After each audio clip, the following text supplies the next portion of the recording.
एनिकोनी येथे पोलीस पाटील संघटनेचा स्नेह मिलन सोहळा.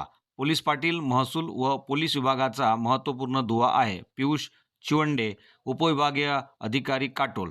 एनिकोनी येथे गाव कामगार पोलीस पाटील संघटना महाराष्ट्र राज्य उपशाखा नडखेडचा स्नेहमिलन सोहळा मोठ्या थाटामाटात संपन्न झाला.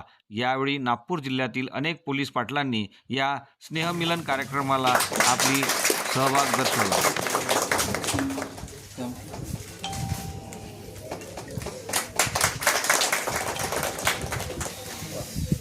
यानंतर निलिमाताई निमित्र बेलोना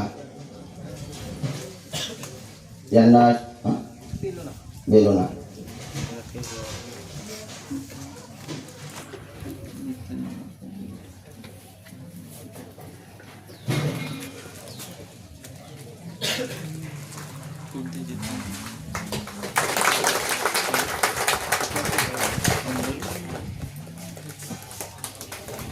विजयजी गाडगे यांनी सुद्धा आपलं प्रमाणपत्र घेण्याकरिता सामोरे आहो. नाही सांगू तुम्ही.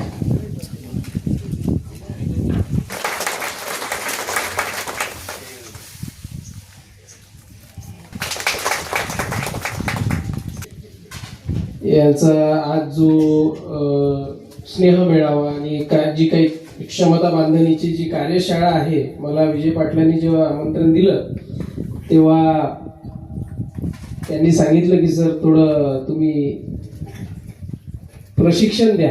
म्हणजे आता प्रशिक्षण आता त्यांनी सांगितलं की त्यांचा प्रचंड अनुभव आहे, ते तर तुम्हाला वेळोवेळी प्रशिक्षण देतच असतात.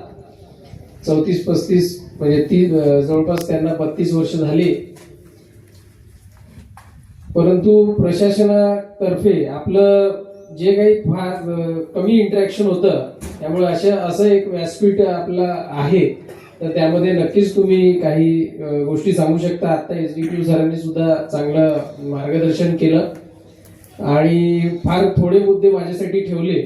ते सुद्धा मी एक म्हणजे PPTच बनवून आणली होती. म्हणजे तुम्ही शोधले काय प्रशिक्षण मी देऊ शकतो. मी आधी त्याचा अभ्यास केला तर मला लक्षात आलं की पोलीस पाटील हा इतका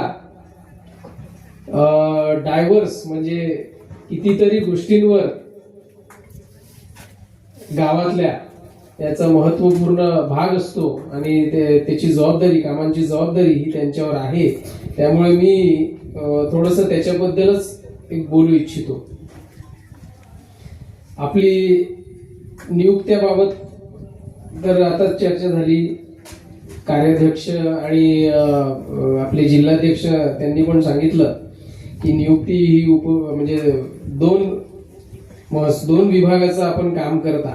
ऍक्च्युली गावासाठी तर प्रशासन आणि शासन हे एकच आहे. विभाग जरी वेगवेगळे असले तरी आपण एक प्रशासनाचा चेहरा म्हणून आपण असतो. मग तो पोलीस विभाग असो, महसूल विभाग असो.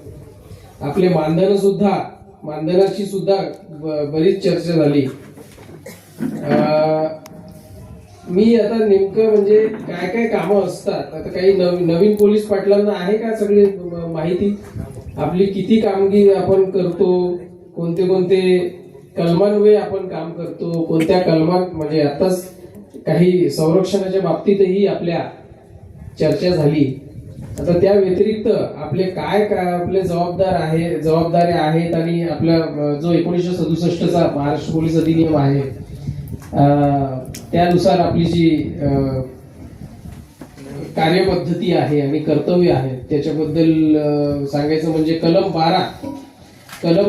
12 नुसार गावातील गुन्हेगार पळून गेले असल्यास त्याचा ठाव ठिकाणा माहीत नसल्यास ठाणे अंमलदारास कळवायचे आहे. ही पोलीस पाटलाचं कर्तव्य आहे. कलम 13 नुसार जी आकस्मिक मृत्यू घडल्यास त्याची आपल्याला पोलीस पाटील म्हणून ताबडतोब घटनास्थळी जाऊन आणि सुजाण व्यक्तींना बोलवून त्याची चौकशी करून आपण लेखी रिपोर्ट त्या पोलीस ठाणेदार यांच्या कार्यालयाला देत असतो. कलम 14 नुसार एखाद्या व्यक्तीने गंभीर अपराध केलेला असेल तर त्या व्यक्तीला जर तो सापडला तर त्याला पकडून पोलीस स्टेशन मध्ये त्याला पाठवता येतं. कलम 15 नुसार साक्ष पुरावा देण्याचे अधिकार आपल्याला आहेत. ते थोडंसं अकॅडमिक डिस्कशन सुद्धा आपलं झालं पाहिजे. त्यानंतर कलम 16 मध्ये बेवारस मालमत्ता ताब्यात घेण्याचे सुद्धा आपल्याला अधिकार आहे. म्हणजे जुनं जे फौजदारी प्रक्रिया संहिता होती CRPC क्रिमिनल प्रोसिजर कोड, जे आता नवीन BNS आलेला आहे, त्यामध्ये सुद्धा आपले आकस्मिक नैसर्गिक जे मर्ग समरी किंवा आकस्मिक मृत्यू समरी आपण जे पाठवतो, त्याच्यामध्ये सुद्धा आपले बरेच अधिकार आपल्याला आहेत. गंभीर अपराध किंवा तो करण्याचा उद्देश असेल तर त्याची माहिती सुद्धा पोलीस ठाणेदार आपल्याकडूनच घेत असतात. त्यानंतर ते झालं जुनं CRPCचं 174चं कलम. आता नवीन BNSचं कलम माहिती आहे का आपल्याला? कोणतं आहे? 194 या कलमाअंतर्गत आपण काम करतो नवीन. त्यानंतर भारतीय वन अधिनियमाचे सुद्धा अधिकार आहेत पोलीस पाटलांना. भारतीय वन अधिनियमामध्ये राखीव वन किंवा संरक्षित वनामध्ये जर आग लागली असेल, ती विझवण्याच्या कामात पोलीस वन अधिकाऱ्यास आपल्याला मदत सुद्धा करता येते. अस्पृश्यता विषयक गुन्ह्यांमध्ये सुद्धा जे आपल्या हद्दीत कुठलाही गुन्हा घडल्यास किंवा घडण्याची शक्यता असल्यास त्याची माहिती तहसीलदार, तालुका दंडाधिकारी यांना आणि ठाणेदार यांना सुद्धा आपल्याला देता येते. बालविवाह प्रतिबंधक अधिनियमामध्ये सुद्धा एखादी बालविवाह विषयक घटना घडत असेल तर त्याची माहिती सुद्धा पोलीस स्टेशन यांना कळवायची आहे. मुंबई जुगार प्रतिबंधक अधिनियम 1887 मधील तरतुदीप्रमाणे गावात जुगार विषयक माहितीची सुद्धा माहिती आपल्याला नजीकच्या पोलीस स्टेशन मध्ये आपल्या हद्दीतल्या द्यायची आहे.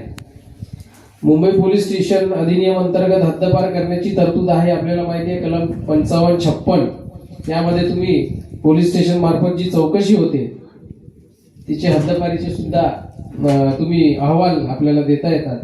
56 अन्वये अपराध करण्याच्या बेतात असलेल्या व्यक्तीला आपण हद्दपार करण्याचे आदेश उपविभागीय दंडाधिकारी देतात. त्याची चौकशी उपविभागीय पोलीस अधिकारी यांच्या मार्फत ती होत असते आणि त्याचा अहवाल जे आहे पोलीस स्टेशन कडून तुम्ही पोलीस पाटील म्हणून तुम्ही द्यायचे.